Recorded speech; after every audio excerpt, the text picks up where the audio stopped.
This is Sakshi Vishnoi. Welcome to my type code. जैसा कि कल हमने लेक्चर में जो डिस्कस किया था, लास्ट वो कैबिनेट डिस्कस किया था, एक बार फिर से उसको रिवाइज कर लेते हैं और फिर आगे अपना लेक्चर कंटिन्यू करते हैं बिना टाइम वेस्ट। ठीक है, तो कल हमने क्या रिवाइज किया था, कल क्या पढ़ा था जिसे हमें आज रिवाइज करना है, कैबिनेट। जिसे जनरली लोग एकदम से सीपीयू बोल देते हैं, वो एक्चुअली सीपीयू नहीं होता। सीपीयू हमारा मदरबोर्ड पे एक चिप होती है जो लगी हुई होती है। कैसे होती है वो मैं अभी आज आपको समझाऊंगी। तो ये जो होता है, ये क्या होता है हमारा कैबिनेट। क्या क्या होता है इसमें, motherboard, SMPS and third one is hard disk. ये सारी चीजें होती हैं। आज हमें क्या पढ़ना है, मदरबोर्ड, राइट। इसकी फुल फॉर्म क्या होती है, कल मैंने बता दिया था, switch mode power supply, right. अब मदरबोर्ड के बारे में हमें पढ़ना है आज। हेडिंग डाल लीजिए, मदरबोर्ड।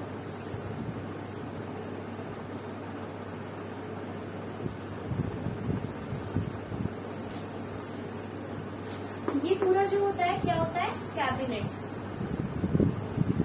और क्या कहते हैं इसको, सिस्टम यूनिट, और अमेरिका में इसको क्या बोला जाता है, टावर, राइट। तो मदरबोर्ड हमारा किस तरीके का होता है, देखो एक हमारे पास एक ग्रीन कलर की प्लेट होती है, ठीक है, जो हमारे सिस्टम में यहाँ पे कैबिनेट के अंदर फिक्स्ड होती है। ग्रीन कलर की प्लेट के अंदर एरियाज बने हुए होते हैं कि उसके अंदर नॉर्थ ब्रिज होता है और साउथ ब्रिज होता है। कहाँ पे क्या चीज लगी होती है वो मैं अभी आपको आगे बताऊंगी, लेकिन इस तरीके का एक ग्रीन सी प्लेट होती है। अब एक क्वेश्चन एक एग्जाम में पूछा गया था कि वो ग्रीन प्लेट ही क्यों होती है। तो उसका रीजन जनरली ये होता है कि देखो, जैसे हम डिफरेंट कलर्स देखते हैं तो हमें इतना इशू नहीं होता, बट जो कंपनी उसको बना रही है, जिसका काम ही उसको बनाना है, वो पर्टिकुलर किसी एक ही कलर को देखेगी। तो अगर हम किसी अदर कलर को लेते हैं तो उससे हमारी आइज पर बहुत ज्यादा फर्क पड़ता है। जो ग्रीन कलर होता है वो हमारी आइज के लिए हार्मफुल बिल्कुल नहीं होता। तो इसका रीजन मेनली ग्रीन रखने का यही था कि जिसको हर वक्त सेम कलर के बीच ही रहना है, तो क्यों ना कुछ ऐसा कलर लिया जाए जो आइज को हार्मफुल ना करे, हार्म ना करे। तो यहाँ पे इसको ग्रीन रखने का सिर्फ यही एक रीजन था। तो इसके अंदर हमारी चीजें लगी होती है मदरबोर्ड पर, जो आईसी चिप के टाइप में लगी हुई होती है। जैसे क्या क्या होता है, रैम होता है, रोम होती है, और क्या होता है, और क्या होता है, और अलग आईसी चिप्स होती है, ठीक है। सीपीयू होता है हमारा, सीपीयू भी तो एक आईसी चिप है, ठीक है, वो भी एक आईसी चिप होती है। ऐसे करके एक छोटा सा मैं अभी दिखा, आप आज आपका जो होमवर्क है वो यही है कि आज आप लोग अपना गूगल करेंगे मदरबोर्ड कैसा दिखता है। फिर जब आप मदरबोर्ड देख लेंगे, ग्रीन सी प्लेट होगी, उसके अंदर छोटे छोटे ऐसे चिप्स सी लगी हुई होंगी, तो फिर आप क्या करेंगे, फिर जैसे रैम को सर्च करेंगे तो रैम आएगा, तो आपको पता चल जाएगा मदरबोर्ड में वो रैम कहाँ पर फिक्स हुई है। रैम कुछ इस वाली शेप की होती है, इसमें काफी सारी चिप्स ऐसे ऐसे करके लगी होती है, इस तरीके से करके। रोम हमारा एक स्क्वायर सा होता है, वो लगी हुई होती है। सीपीयू भी एक इतना सा बॉक्स होता है, ऐसे छोटा सा, मतलब स्पेस बना हुआ होता है। जैसे ये पूरा है तो इसके जो चारों साइड का एरिया होगा वो थोड़ा उभरा हुआ होता है, और अंदर की साइड में जैसे हम कहीं पे कुछ फिक्स कर देते हैं, जैसे अगर कोई चीज आपकी है, सपोज दैट इस तरीके से कोई लेयर बनी हुई है और आप इसको उसी के अंदर फिक्स कर दें कि ये लेयर के अंदर ही आ जाए। इसी तरीके से हमारा सीपीयू होता है कि सीपीयू की जो चिप होती है वो आप यहाँ पे जैसे फिक्स करते हैं तो वो एक इक्वल लेयर बना देता है, ठीक है। तो इस तरीके से ये आईसी चिप्स होती है। और भी चीजें मदरबोर्ड में होती है, कौन सी चीजें होती है, क्या होती है, आईडीई होती है, पावर कनेक्टर्स होते हैं, बहुत सारी चीजें होती है। लेकिन ये इसका एक बेसिक सा स्ट्रक्चर होता है कि किस तरीके से इसमें चिप्स वगैरह ऐड होती है, ठीक है।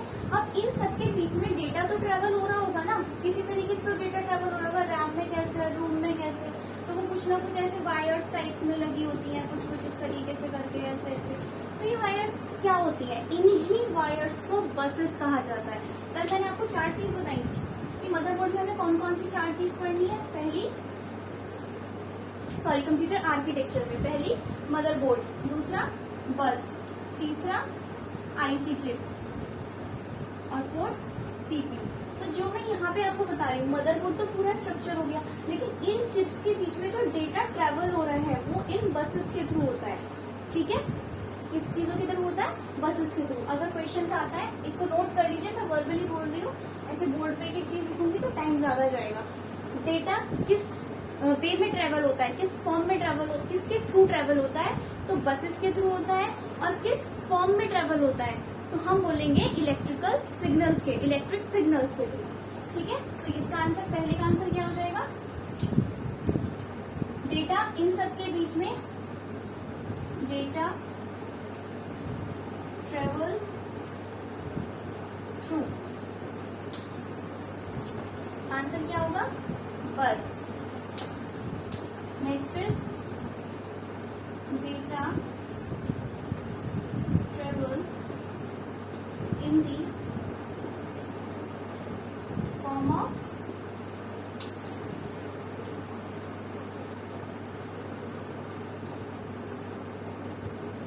Electrical signal.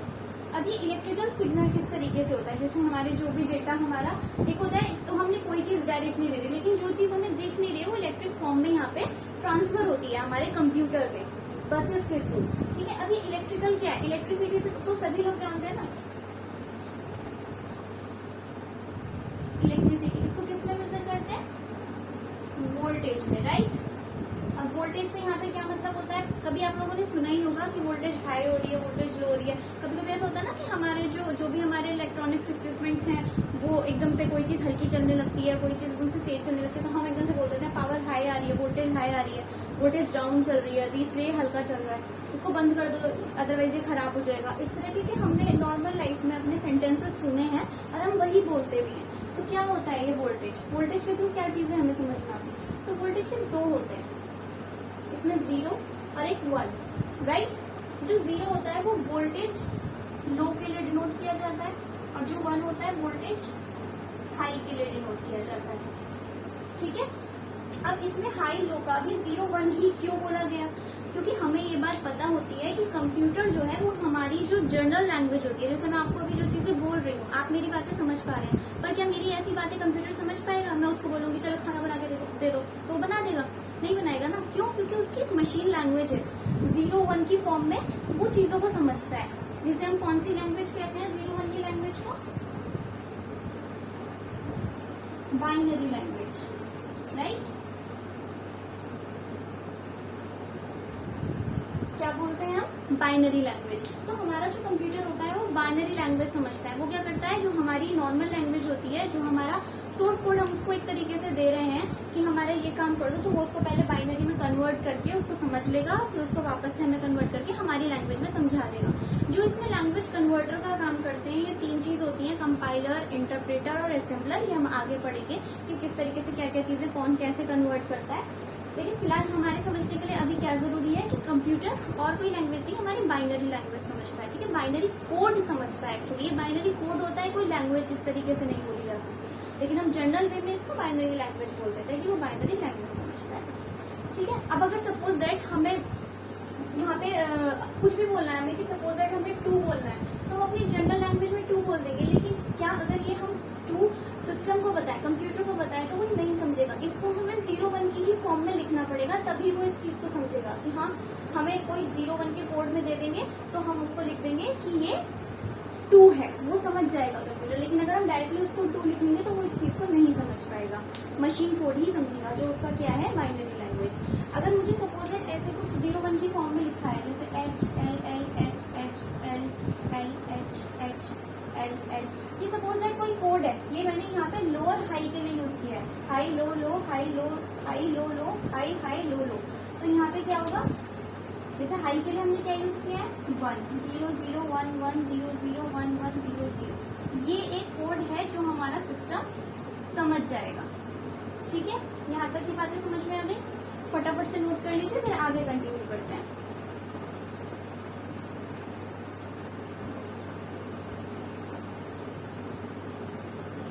या मैं एक काम करती हूँ, ऊपर से थोड़ा सा रफ कर देती हूँ, नीचे का तो आपने कर ही नहीं रखा, यहाँ का ऊपर का।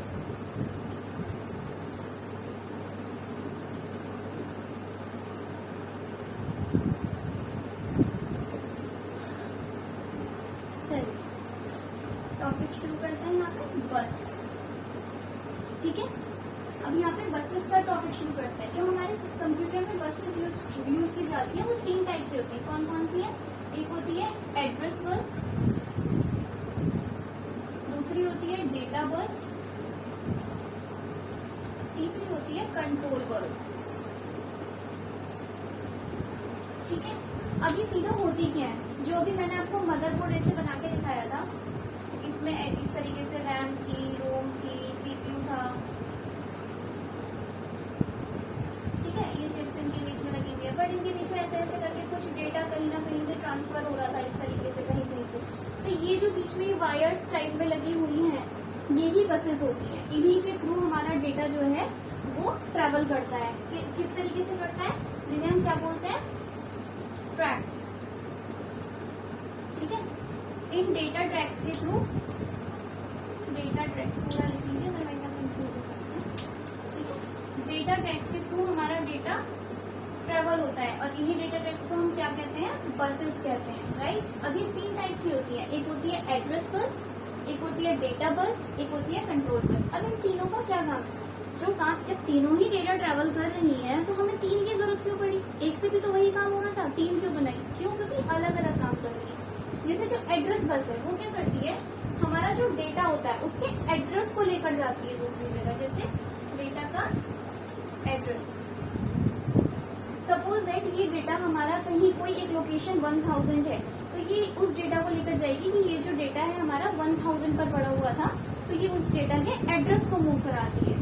जो डेटा बस है ये हमारे डेटा को लेकर जाती है, ठीक है। जो डेटा होगा, जैसे सपोज दैट अगर 1001 एक लोकेशन है और उस पर जो वैल्यू पड़ी है वो ए पड़ी है, तो ये तो हमारा डेटा हो गया, ये क्या हो गया, हमारा लोकेशन हो गई, इट मीन्स एड्रेस हो गया।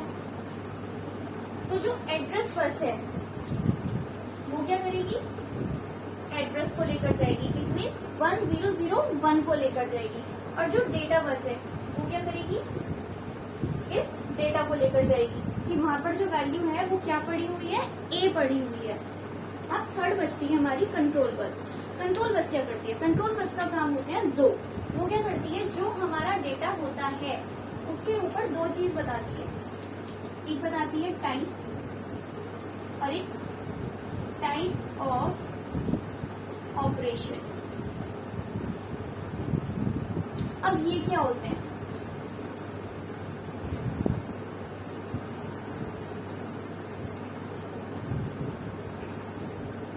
Type of operation. देखो इसमें क्या हो रहा है कि एक को एक टाइम बताएगी, इट मीन्स कि वो जो डेटा हमने ट्रांसफर किया है एक जगह से दूसरी जगह, जो डेटा जा रहा है वो कितने टाइम में जा रहा है, ठीक है, कितने समय में। और जो ये टाइप ऑफ ऑपरेशन है ये बताता है कि हमने जो डेटा भेजा है उसके साथ करना क्या है, ठीक है। डेटा के साथ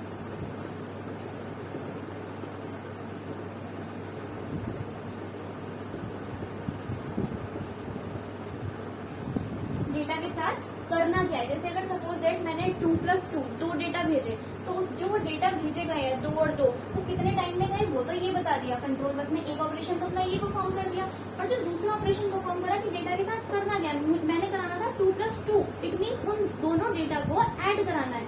तो वो जो काम करेगा कंट्रोल बस का सेकंड ऑपरेशन करेगा, टाइप ऑफ ऑपरेशन की उन दोनों को ऐड करा दो, तो वो हमारा एडिशन करके जो फाइनल आउटपुट होता है वो मॉनिटर में प्रेजेंट होता है।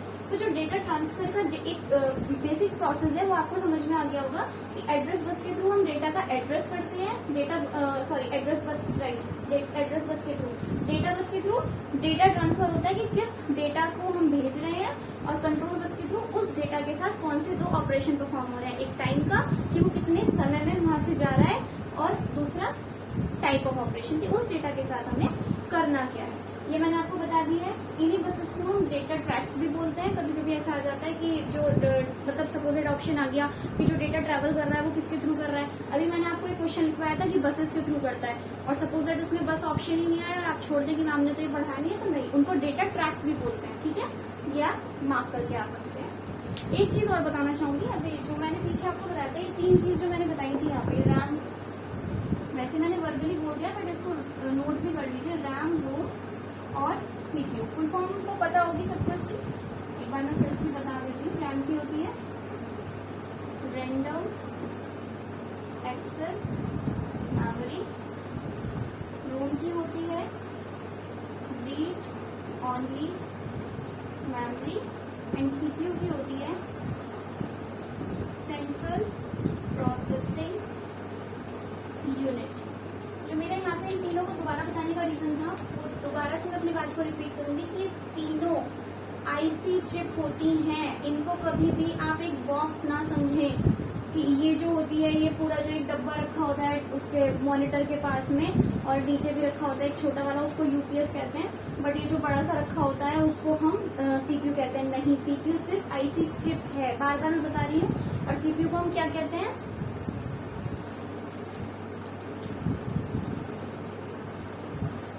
Brain of computer. ठीक है, ब्रेन ऑफ कंप्यूटर। इतना सारी चीजें आपको समझ में आ गई है, फटाफट से नोट कर लीजिए, फिर मैं आगे बताती हूँ।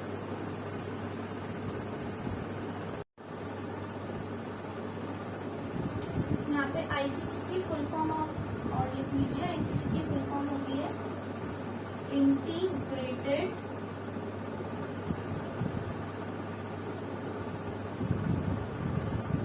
Circuit chip. हिंदी में इसको बोलते हैं समायोजन परिपथ चिप। ठीक है, आप लोगों ने सबने नोट कर लिया होगा, मैं इसको रख कर देती हूँ। आगे हम और भी जो चीजें, ये तो मदरबोर्ड में जो बेसिक हमने जो मेन चीजें जैसे रैम, रोम, सीपीयू का ये एक स्ट्रक्चर है, ये हमने देख लिया।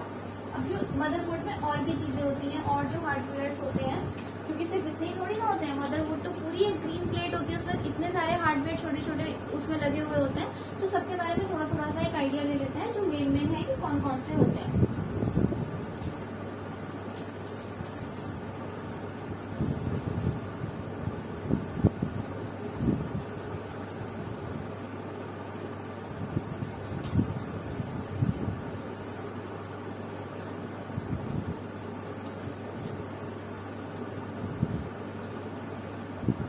First one is north bridge. ये आपका कौन सा पोर्शन होता है? जैसे सपोज दैट ये आपका मदरबोर्ड है, ग्रीन प्लेट है, तो जो इसका नॉर्थ पोर्शन होगा यहाँ पे, ये क्या होता है आपका? सीपीयू की साइड वाला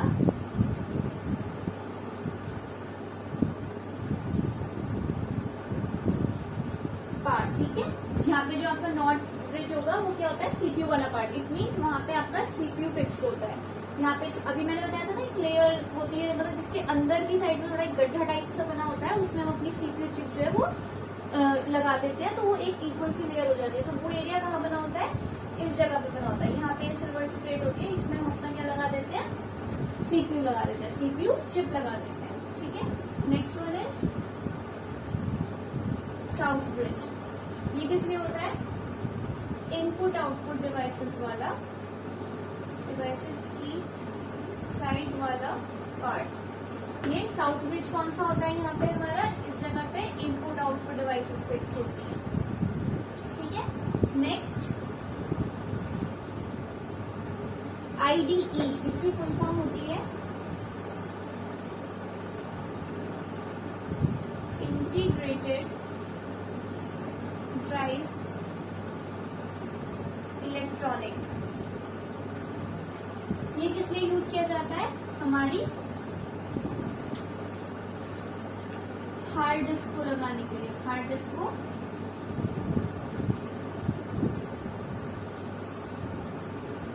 कनेक्ट करने के लिए।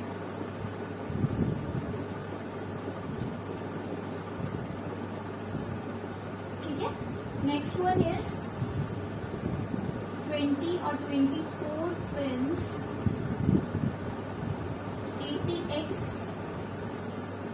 Power connector. ये किस लिए यूज होता है? जो आपकी ग्रीन प्लेट है,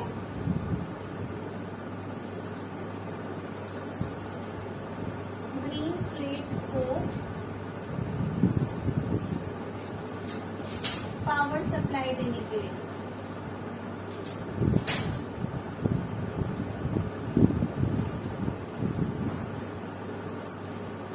यहाँ पे ATX की फुल फॉर्म होती है एडवांस्ड टेक्नोलॉजी इंक्लूडेड, ठीक है।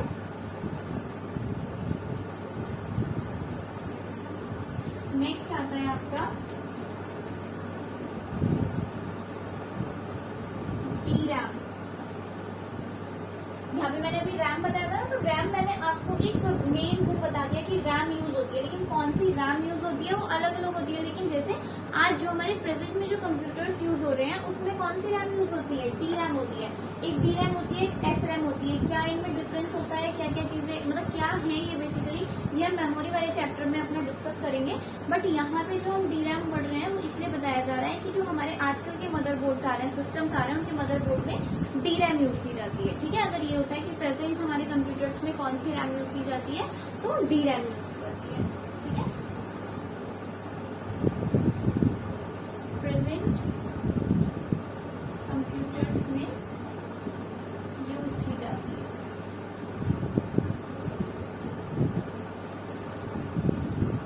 नेक्स्ट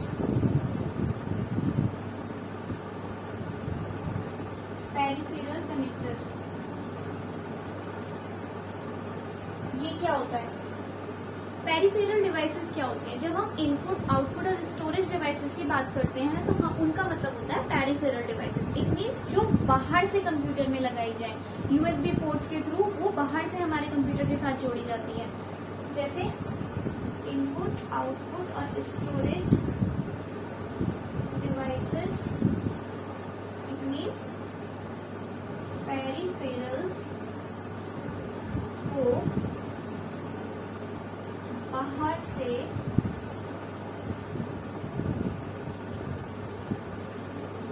जोड़ने के लिए। यहाँ पे कौन कौन सी हो जाएगी?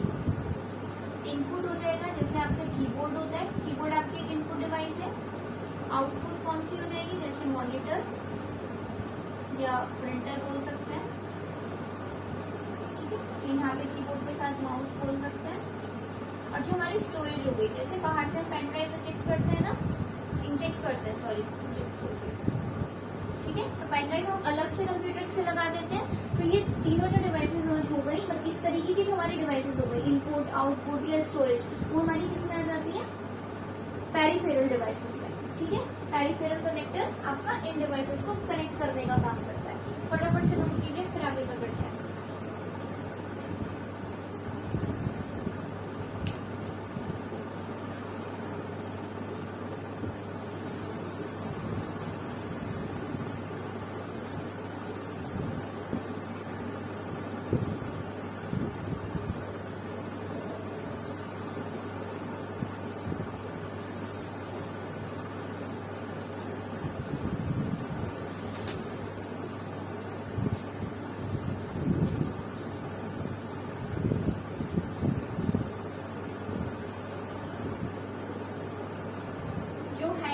नोट नहीं कर पा रहा हूँ वो वीडियो को पॉज लेके नोट कर लीजिए, नोट्स बना लीजिए।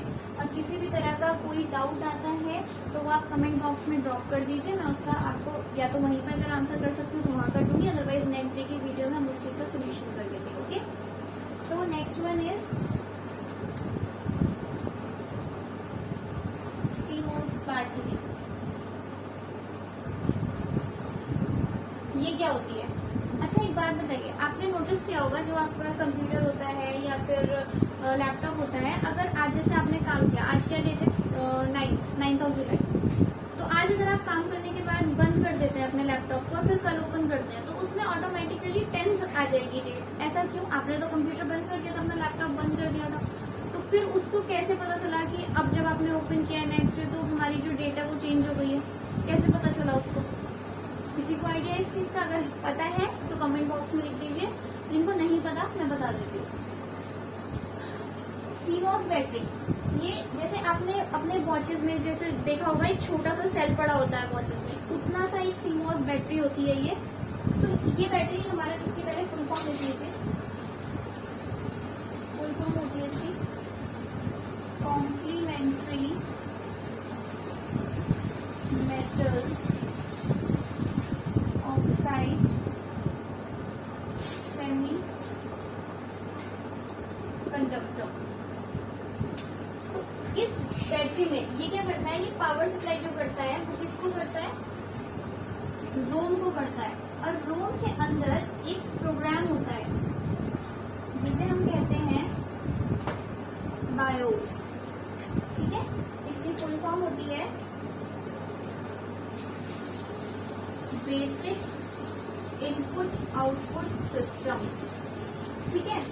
और ये क्या होता है, एक प्रोग्राम, ये प्रोग्राम है और ये हमारा सिस्टम का फर्स्ट प्रोग्राम भी बोला जाता है, जो हमारे सिस्टम को बनाते वक्त ही कोड कर दिया जाता है, ठीक है। किसमें किया जाता है, रोम में किया जाता है। कौन सा प्रोग्राम है, बायोस प्रोग्राम है, हमारे सिस्टम का पहला प्रोग्राम होता है और ये हमारे सिस्टम को बनते टाइम ही हमारे रोम में बना दिया जाता है। इसकी फुल फॉर्म होती है बेसिक इनपुट आउटपुट सिस्टम।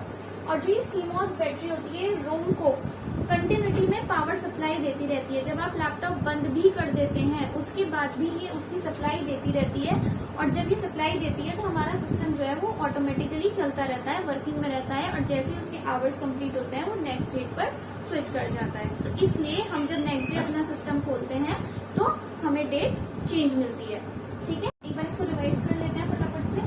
तो जैसे क्या होता है, सीमॉस बैटरी होती है, वो क्या करती है, इसकी पहले तो फुल फॉर्म देख लीजिए, कॉम्प्लीमेंट्री मेटल ऑक्साइड सेमीकंडक्टर। वो क्या करती है, पावर सप्लाई देती है किसको, मैं यहाँ पे लिख लेती हूँ,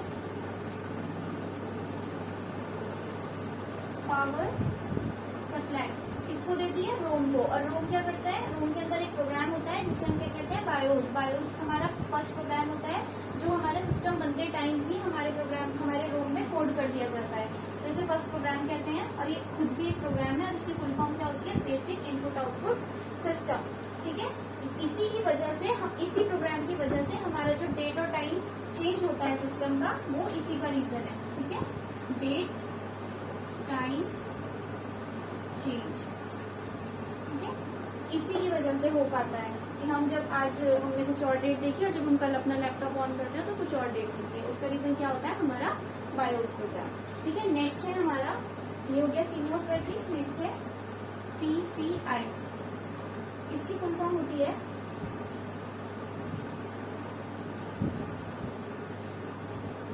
पेरिफेरल कंपोनेंट इंटरनेट। इसका यूज किया जाता है हार्ड डिस्क को कनेक्ट करने में, सॉरी हार्ड ड्राइव को। कौन सी हार्ड ड्राइव को, जो अलग से हम कनेक्ट करते हैं, ठीक है। PCI के थ्रू हम क्या करते हैं, अलग से जो हार्ड ड्राइव्स को कनेक्ट कर लेते हैं। जैसे कभी होता है, कभी कभी आप लोगों ने देखा होगा कि जब हमारे लैपटॉप का डेटा ऑलमोस्ट फुल हो जाता है, स्टोरेज फुल हो जाती है, तो हम क्या करते हैं, अलग से हार्ड ड्राइव को कनेक्ट कर लेते हैं। तो वो किसके थ्रू की जाती है, PCI के थ्रू की जाती है। फुल फॉर्म क्या होती है इसकी, पेरिफेरल कंपोनेंट इंटरनेट, ठीक है। नेक्स्ट होता है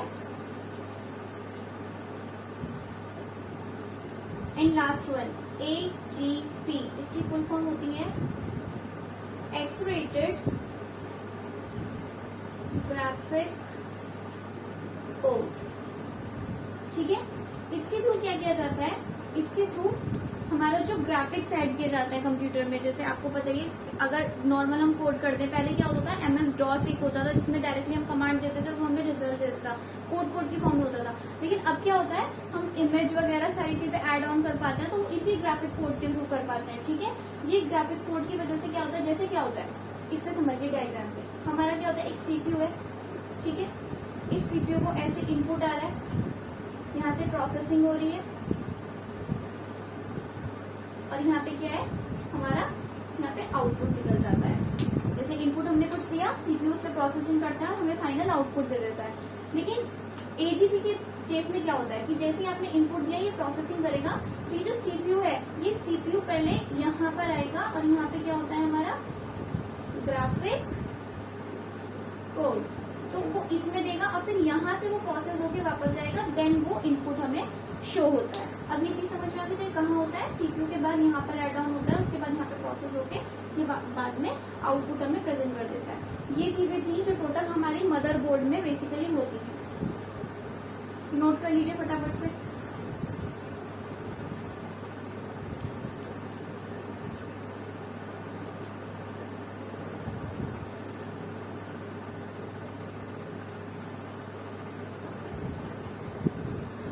चलिए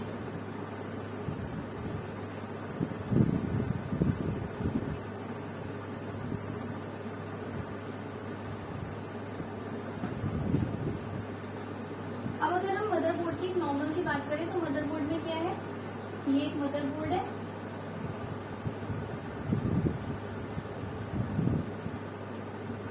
ठीक है। इसमें क्या है, कुछ कंपोनेंट्स लगे हुए हैं जो मैंने अभी आपको इतने सारे बताए हैं, ठीक है। और उसके बाद क्या होता है, डेटा बस के थ्रू। तो यहाँ पे क्या कर देंगे आप, ये क्या हो गए सारे hardware, data transfer by buses. Total कितनी होती हैं, ये 3 होती हैं। और मदरबोर्ड में क्या होते हैं, एट कंपोनेंट्स, ठीक है। ये हमारी मदरबोर्ड की डेफिनेशन हो गई। कंप्यूटर आर्किटेक्चर मैंने सेकंड चीज आपको क्या बताई थी, बसेस बताई थी। बसेस हम ऑलरेडी पढ़ चुके हैं, 3 टाइप की होती हैं, एड्रेस बस, डेटा बस और कंट्रोल बस। एड्रेस बस का काम एड्रेस को ले जाना, डेटा बस का काम डेटा को ले जाना, और कंट्रोल बस के 2 ऑपरेशन होते हैं, एक टाइम और एक टाइप ऑफ ऑपरेशन। ये हम ऑलरेडी डिस्कस कर चुके हैं। थर्ड चीज क्या आती है कंप्यूटर आर्किटेक्चर में, आईसी चिप। आईसी चिप और लास्ट वन इज सीपीयू। ये हम कल के लेक्चर में कंटिन्यू करेंगे, आज की वीडियो काफी ऑलरेडी हो चुकी है।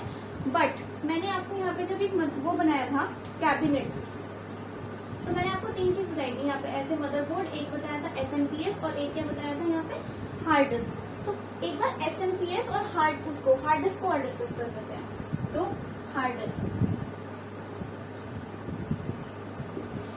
के केस में क्या होता है, जैसे सबसे पहले क्या होता है कि हमारा कोई भी जो डेटा होगा वो हमारी हार्ड डिस्क में ही कहीं पर स्टोर होता है। जैसे जो भी हम कंप्यूटर में काम करते हैं, क्या कुछ ऐसा होता है कि आप कंप्यूटर में काम करते हैं और आपने फाइल जो है वो प्रिंट ले लिया, उसके बाद बस वो डिलीटेड है, कुछ मतलब जरूरत नहीं है, लाइफ में कभी दोबारा उसकी जरूरत ही नहीं पड़ेगी, ऐसा नहीं होता। हम क्या करते हैं, अपने फ्यूचर रेफरेंस के लिए किसी भी फाइल को सेव करके रखते हैं। तो वो फाइल कहाँ पर सेव होती है, वो इस हार्ड ड्राइव में सेव हो जाती है, हार्ड डिस्क में सेव हो जाती है, ठीक है।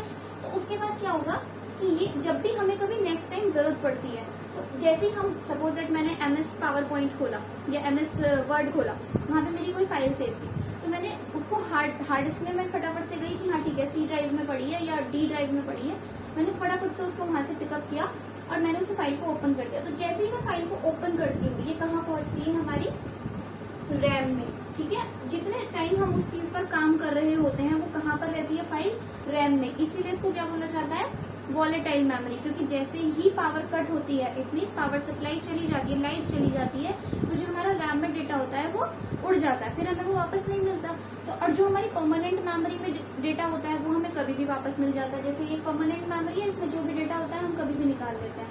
लेकिन अगर जो रैम में डेटा होगा वो हमें पावर कट होने पर वापस नहीं मिलता, क्योंकि हमारा डेटा चला जाता है। तो इसीलिए हम क्या करते रहते हैं, अगर कोई फाइल हमारी ऑलरेडी सेव्ड है तो हम बार बार कंट्रोलर्स करते रहते हैं कि वो फाइल हमारी तो मतलब सेव रहे जब तक पावर कट नहीं हो रही। क्योंकि पावर कट अगर हो गई तो जितना काम हमने अभी तक किया है वो सारा फिर से खत्म हो जाएगा, हमें दोबारा से करना पड़ेगा। तो जैसे ही आपने फाइल को सिलेक्ट किया वो रैम में आ जाती है, फिर आप उस पर प्रोसेसिंग कर रहे हैं, कोई ना कोई काम कर रहे हैं। वो काम कैसे हो रहा है, CPU के थ्रू की वो फाइल वहां पे हम जो भी काम कर रहे हैं, क्योंकि प्रोसेसिंग तो इस पे एज इनपुट ये डेटा चला जाता है, यहाँ से क्या होती है, प्रोसेसिंग होती है, और देन हमें यहाँ पे मॉनिटर पर आउटपुट मिल जाता है। ऐसा ही तो होता है, ठीक है। तो यहाँ पे बेसिकली हार्ड डिस्क हमारा इस तरीके से काम करती है। लास्ट वन क्या बचा, SMPS, ठीक है। इसकी फुल फॉर्म होती है स्विच्ड मोड पावर सप्लाई, ठीक है। इसका काम क्या होता है, आप लोगों ने करंट का नाम सुना है, 2 टाइप के होता है, एक होता है DC, एक होता है AC।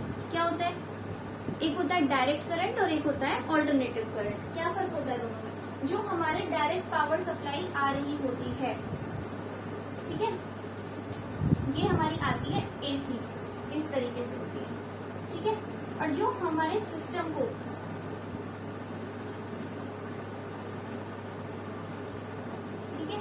हमारे सिस्टम को करंट चाहिए होता है, ये चाहिए होता है DC करंट। ये कैसा होता है, डायरेक्ट, इस तरीके से होता है, बिल्कुल सीधा स्ट्रेट। और जो AC होता है इस तरीके से, ये क्या होता है, ऑल्टरनेटिव करंट। और ये क्या होता है, डायरेक्ट करंट, ठीक है।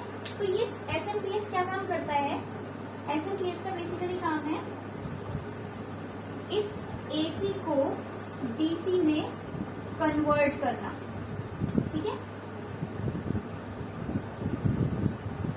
ये काम किसका होता है, एसएमपीएस का होता है, ठीक है। फटाफट से नोट कर लीजिए।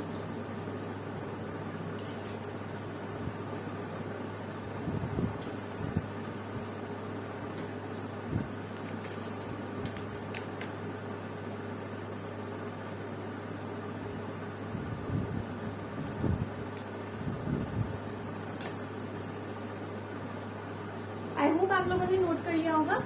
और आज का लेक्चर काफी लंबा हो गया, लेकिन कोई बात नहीं। नेक्स्ट अब हम जो कल का लेक्चर करेंगे उसमें हम क्या करेंगे, जो हमारे कंप्यूटर आर्किटेक्चर के नेक्स्ट 2 पॉइंट बचे हैं, आईसी चिप्स एंड सीपीयू, ये 2 कवर करेंगे। इन्हीं के साथ एक टॉपिक आता है पोर्ट्स का। आपने डिफरेंट टाइप के पोर्ट्स सुने होंगे, जैसे हमारे फोन्स में भी होते हैं। अभी हम पढ़ रहे हैं सी टाइप, मतलब सी टाइप का जो फोन्स हम आजकल यूज कर रहे हैं, सी टाइप चार्जर पूछते हैं ना, C type charger, C type pen का चार्जर है क्या।